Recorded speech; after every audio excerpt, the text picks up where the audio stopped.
Have you tried turning it off and on again? I asked, trying to keep my voice level as my sister Amanda's face filled my laptop screen during our video call. Don't patronize me, she snapped, her perfectly styled hair bouncing as she shook her head. I'm a senior partner at Maxwell & Brooks. I don't have time for basic IT jokes. Just fix it remotely or whatever it is you do. I glanced at my other monitor, where lines of code for my company's new AI security protocol scrolled past. The project was worth billions, but to Amanda I was still the little sister who was good with computers. I can't just fix it remotely without knowing what's wrong, I explained for what felt like the 100th time. Ugh, fine. She rolled her eyes. The merger documents for the Wilson Tech acquisition are encrypted and we can't access them. Happy now, IT girl? This is literally the biggest deal our firm has handled, and I need to review these documents before tomorrow's meeting. I froze. Wilson Tech. Of course. Send me the file, I said, already knowing what I'd find. After all, I'd designed the encryption protocol myself. Finally. See, was that so hard? Amanda's voice dripped with condescension. I'll have my assistant send it over. Just do your little computer thing and fix it. 10 minutes later I was staring at the encrypted files. The same files I'd secured personally when Wilson Tech began acquisition talks with Phoenix Global, my company. Done, I said, sending back the decrypted documents. But Amanda. Great, you're a lifesaver. Even if you were just playing with computers all day. Got to go, big meeting to prep for. She hung up before I could finish. I leaned back in my chair in my private office on the top floor of Phoenix Tower. Through the floor-to-ceiling windows, Seattle's skyline glittered in the afternoon sun. On my desk sat the latest issue of Forbes, my face on the cover, Alex Chin, the billion-dollar code queen. My phone buzzed, a message from our legal team. Ms. Chin, final merger documents prepared for tomorrow's meeting with Maxwell & Brooks. Will you be signing as CEO, or should we have the board chair present? I smiled, thinking about tomorrow's meeting. About Amanda walking into that conference room, expecting to face Wilson Tech's leadership. Instead she'd find her little sister. Not as an IT support person, but as the CEO of Phoenix Global, the tech conglomerate worth $50 billion that was acquiring Wilson Tech. For 10 years I'd let her believe I was just a low-level IT worker. Through every family gathering, every condescending comment, every time she demanded I fix her computer like I was her personal tech support. Remember that time you tried to start a company in college? She'd laughed at last Christmas. Thank God you settled for a steady IT job instead. What she didn't know was that little company had grown into Phoenix Global, one of the largest tech conglomerates in the world. While she climbed the ladder at her law firm, I'd built an empire. But I'd kept it quiet, using my Chinese name Xiaoying Chen in all business dealings. Only tomorrow in that conference room would everything connect. I picked up my phone to text our legal team. I'll be signing. And please make sure Ms. Amanda Brooks from Maxwell & Brooks handles the final review personally. My assistant knocked on my door. Ms. Chin? The board is ready for the pre-merger briefing. I stood straightening my Armani suit. Coming. I paused at my desk looking at the family photo from last Thanksgiving. Amanda stood in the center, commanding attention as always, while I lingered at the edge, deliberately unremarkable in my simple sweater and jeans. Tomorrow everything would change. Tomorrow my sister would learn that her IT girl was actually the CEO she'd been desperately trying to impress for months. Sometimes the best revenge isn't proving people wrong immediately. It's waiting for the perfect moment to show them just how wrong they've been all along. The morning of the merger meeting, I arrived at Phoenix Tower at 6 a.m., 3 hours before the scheduled meeting. The early morning fog wrapped around the building's glass exterior, creating an almost mythical atmosphere. My executive assistant, Maria, met me in my office with a stack of documents and my usual morning green tea. Your sister called the office 4 times last night, she said, hiding a smile. She wanted to speak directly with CEO Chin about some concerns in the merger documents. And I told her, as instructed, that Ms. Chin only communicates through proper channels during active negotiations. Maria paused. She was not pleased. I could imagine. Amanda had always hated not being the most important person in any room. Has she figured it out? I asked, scanning through my emails. Not even close. She asked if I could patch her through to our IT department, said her sister works here and might be able to help expedite things. I couldn't help but laugh. 10 years of letting people underestimate me had become almost an art form. While Amanda boasted about her law firm partnership at family gatherings, I'd built Phoenix Global from a startup in my garage into a tech empire. Our AI security systems protected 80% of Fortune 500 companies.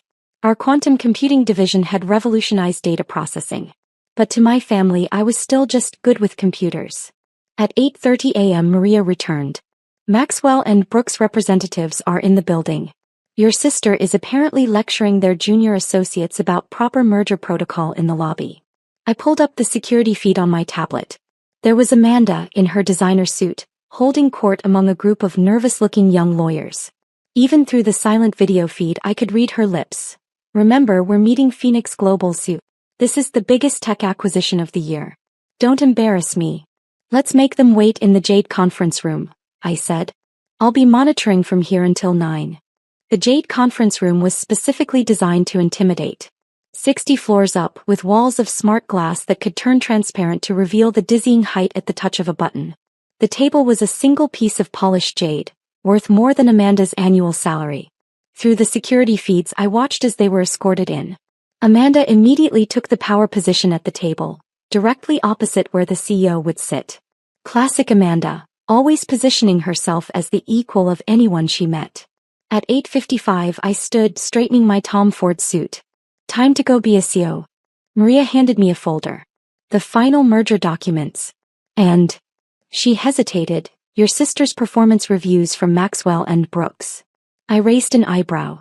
She's been taking credit for her junior associates' work, Maria explained. 3 of them complained last month. I thought you should know. That was Amanda, always building herself up by pushing others down. Just like she'd done to me all these years. The walk to the conference room took exactly 3 minutes. Through the frosted glass I could hear Amanda's voice. The CEO is late. Typical tech people, no respect for proper business protocol. I checked my watch. 8:59 a.m. The doors opened exactly at 9. I walked in followed by my executive team. Amanda was mid-sentence, her back to the door, still holding court. Honestly, these tech CEOs think they're so important just because Just because what, Amanda? My voice stopped her cold. She turned slowly, her face already arranged in the condescending smile she reserved for people she thought were beneath her. Then our eyes met. The smile died. Her face went through a series of expressions. Confusion, disbelief, shock, horror. Her mouth opened and closed but no sound came out. Alex, she finally managed to whisper. I smiled professionally, taking my seat across from her. That's Miss Chin in this room, Ms. Brooks. Shall we begin? The sound of her expensive fountain pen clattering to the jade table echoed in the sudden silence. The next 30 minutes were deliciously uncomfortable. Amanda sat frozen as I led the meeting, presenting Phoenix Global's vision for the merged companies, outlining our expansion plans, and detailing the technical innovations we'd implement. Every time I used a complex technical term, her face twitched. Each time I referenced a billion-dollar project, her complexion paled slightly more. By the time I pulled up our company's global operations statistics on the room's panoramic screens, she looked like she might faint. Now, I said, turning to the smart glass walls and tapping a control. The glass turned transparent, revealing the vertigo-inducing view of the city below. Let's discuss the concerning issues we've found in Maxwell and Brooks' handling of this merger. Amanda's head snapped up. Concerning issues? I pulled out a tablet. Yes. For instance, the credit attribution on the preliminary documentation. I scrolled through the files. According to these documents, you personally handled the technical review of our AI architecture. She swallowed hard. I supervised the team that. Interesting. I pulled up more documents. Because according to these internal communications, it was actually 3 of your junior associates who did that work. Associates who, coincidentally, filed complaints about credit theft last month. The other lawyers from her firm shifted uncomfortably in their seats. Amanda's face turned scarlet. That's an internal matter, she stammered. Not anymore. I leaned forward. You see, Phoenix Global has a very strict ethical code. We believe in giving credit where it's due. In fact, I smiled, that's why I kept my position here quiet for so long. I wanted to succeed on merit, not family connections. Understanding finally dawned in her eyes. All these years. She whispered. When you said you worked in tech. I built this company from nothing, I confirmed. While you were mocking me for playing with computers, I was revolutionizing cybersecurity. While you were demanding I fix your laptop like your personal IT support, I was developing the AI systems that protect most of the world's financial institutions. The room was silent except for the soft hum of the environmental controls. The merger can still proceed, I continued professionally. However, there will be conditions. First, full credit for the technical review will be reassigned to the junior associates who actually performed it. Second, Maxwell and Brooks will implement a comprehensive ethical oversight program. And third, I paused, meeting her eyes, you personally will be recused from any future dealings with Phoenix Global. You can't do that, she burst out. I'm the senior partner handling this merger. Actually, I tapped my tablet and new documents appeared on everyone's screens. As CEO of the acquiring company I can. And I am. One of her fellow partners cleared his throat. Amanda, perhaps we should. No. She stood up, her carefully maintained composure cracking. This is ridiculous. You're my little sister. You fix computers. You can't just. I stood as well, my voice cutting through her protest like a laser through code. Ms. Brooks, this meeting room has recorded every word you've just said. Would you like to continue demonstrating why you're being recused from this merger? She collapsed back into her chair, finally silent. Now, I turned to her colleagues. Shall we proceed with the actual merger discussion? With the properly credited team members. 3 hours later, the meeting concluded. The merger would proceed, but with Amanda's junior associates receiving their due recognition. As everyone filed out, I called out, Ms. Brooks? A moment. She turned back, looking smaller than I'd ever seen her. Next time you need IT support, I said quietly, put in a ticket through the proper channels. I believe our help desk operates more efficiently than your sister's private line. That evening, as I sat in my office watching the sunset paint the city gold, Maria brought in a stack of messages from my family. Mom was shocked, Dad was proud, and Amanda had sent a single text. I'm sorry. For everything. Not just today. For all of it. I looked at my reflection in the window, remembering all the times I'd let her belittle me, all the times I'd fixed her computer without revealing who I really was. Success wasn't about proving her wrong. It was about proving myself right. I picked up my phone and typed, next family dinner is at my place. Top floor, Phoenix Tower. Dress appropriately. And Amanda? Bring your junior associates. It's time they met the family. Sometimes the best revenge isn't just showing people who you really are. It's showing them who they could be if they stopped underestimating others. As night fell over the city, I smiled, thinking about how life had come full circle. My sister had always told me to think bigger, to be more ambitious. She just never expected I'd end up bigger than her dreams. The wine glass clinked against my plate as my sister Jessica dramatically gestured across our parents' mahogany dining table. I mean, can you believe it? $2 million for my dream wedding. The venue alone costs more than what Sarah probably makes in 5 years. I took a small sip of my water, letting the ice cubes clink softly against the glass.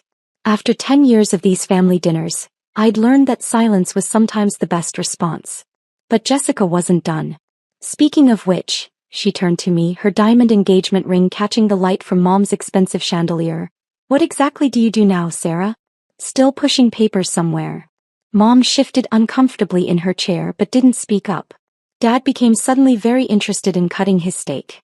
They'd perfected the art of looking away when Jessica started her usual routine. I work at the Grand Plaza Hotel, I said simply. Jessica's perfectly shaped eyebrows shot up, her red lips curling into a smirk. Oh my God, you're a secretary there? That's actually perfect. She laughed, looking around the table for support. I mean, at least when I have my wedding there, you can get us some employee discount or something. I froze mid-bite. Your wedding is at the Grand Plaza? Of course it is, Jessica rolled her eyes. James proposed at their rooftop restaurant. It's only fitting we have the wedding there too. They're the most exclusive venue in the city. But I guess you wouldn't know that, being just admin and all. Our mother finally attempted to intervene. Jessica, honey, maybe we could talk about something else? Why? I'm just saying what everyone's thinking. Jessica waved her hand dismissively. Sarah's always been the practical one. Some people are meant for bigger things and others, she gestured vaguely in my direction, well, they're meant to support those bigger things. I thought about the contracts sitting on my desk, the meetings I'd led that morning, the team of lawyers who reported to me. I thought about the fact that just yesterday, I'd approved a 7-figure renovation project for the exact ballroom where Jessica wanted to have her perfect wedding. But I stayed quiet. Not because I was ashamed, but because sometimes the best moments come from perfect timing. Have you signed the contract yet? I asked, keeping my voice neutral. James is handling all that boring paperwork stuff, Jessica said, checking her reflection in her phone camera. He's meeting with their legal team next week. I just pick everything I want and he makes it happen. That's how it works when you marry someone successful. I nodded slowly, thinking about the preliminary contract that had arrived on my desk this morning. James Parker, CEO of some tech startup, requesting our premium wedding package. The same James who hadn't bothered to check who actually ran the legal department at the Grand Plaza Hotel Group. You know, Jessica continued, warming to her favorite topic, herself. Maybe I could put in a good word for you with the management there. Get you moved up from reception or wherever you're sitting. It must be so depressing watching other people live their dreams while you just file things. Dad cleared his throat. Jessica, that's enough. What? I'm being nice. She protested. It's not my fault Sarah never had any ambition. Remember when she quit her law firm job? All that education wasted just to be a secretary. The truth was I had quit that soul-crushing corporate law job 5 years ago. But not to become a secretary. I'd been headhunted by the Grand Plaza Hotel Group to revamp their entire legal department. In 3 years I'd been promoted to legal director, overseeing all contracts, acquisitions and legal operations for their entire chain of luxury properties. My salary was probably triple what Jessica's fiancé made, but I'd never felt the need to announce it. Success, real success, doesn't need an audience. Well, I said, standing up and gathering my things, this has been lovely but I have an early meeting tomorrow. Oh right, Jessica snickered. Got to get those copying machines warmed up early. I smiled, thinking about the meeting I actually had scheduled, reviewing her wedding contract with our events team. Something like that. As I walked to my car, my phone buzzed. It was an email from James's assistant, confirming their appointment for contract signing next week. I typed a quick response, signing it with my full title. Sarah Mitchell, Legal Director. Grand Plaza Hotel Group. 3 days. In 3 days, Jessica would walk into my office, expecting to find some junior lawyer with her contract. Instead, she'd find me, the person who could make or break her dream wedding with a single signature. Sometimes the best revenge is